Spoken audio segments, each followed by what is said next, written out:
So mga tol, matapos po nating maibalita na may laban na si Wiljon Mindoro sa February 21 at ang rumor na makakalaban nito ay isang Indiano. Nalaman po natin na ang magpo-promote pala sa laban ni Mindoro ay si Tokyo Olympic bronze medalist at gold medalist sa SEA Games na si Ymer Marcial. So promoter na pala itong si Ymer mga tol.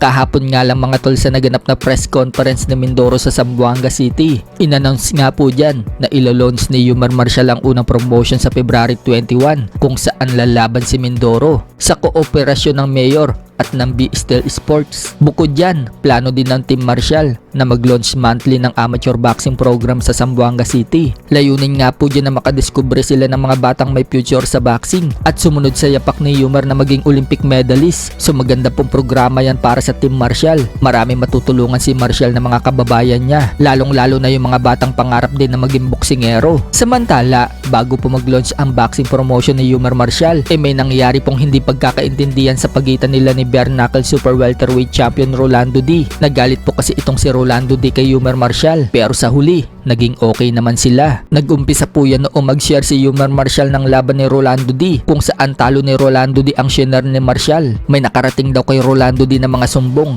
na ishinner umano ni Marcial ang laban niya na natalo siya. So dyan po nag-trigger itong si Rolando D kaya naggalit ito kay Marcial. Agad nga po nag-post itong si Rolando D sa kanyang FB at binanatan si Ymer Marcial. Sinabi ni Rolando D, ang kulit daw nitong si Ymer Marcial Low. Noong manalo daw siya, hindi daw pinost ni Ymer Marcial ang laban niya, pero nag-share daw si Ymer ng talo niya. Sobrang tagal na nga daw nun. Bitter nga daw itong taga Zamboanga deadbeat father. Basta daw siya, hindi daw siya nang iiwan ng asawa at anak, plus nag-world champion pa daw siya. Wala din daw magagawa si Ymer kung magsalita daw siya. Kaya daw kasi nitong balasahin si Ymer sa personal.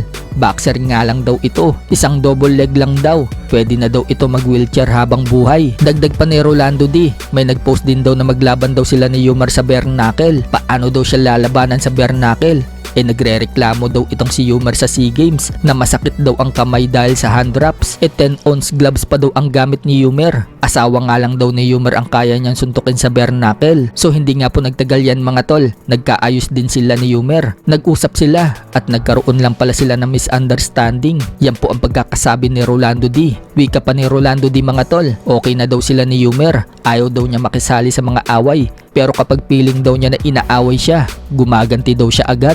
Mingi din ng pasyensya si Rolando D sa mga nasabi niya kay Ymer. So okay na po sila ngayon mga tol, kaya wala nang problema. Pero umamin si Rolando D mga tol na nahihirapan daw siya sa ugali niya. Masyado daw mainitin ang ulo niya at ma-pride. Mataas din daw ang ego niya. Kahit na Kristiyano siya, padalos-dalos din daw siya lagi kapag nagagalit, kaya hirap siyang labanan ang ganyang pag-uugali niya. Ika pa niya, sadyang likas daw talaga na masamang tao siya, pero sa awa ng Panginoon, naliligtas naman daw siya. Araw-araw nga daw niya yung nilalabanan. Sa iba pang balita mga tol, may rumor pong lumalabas na maglalaban umano si Rolly Romero at Conor Ben. Shiner pa nga po yan ng boxing insider na si Salvador Rodriguez. So rumor pa lang yan mga tol. Pagkakaalam po kasi ng mga fans, ang makakalaban ni Romero ay itong si Bakram Giyasub, ang mandatory niya sa WBA welterweight.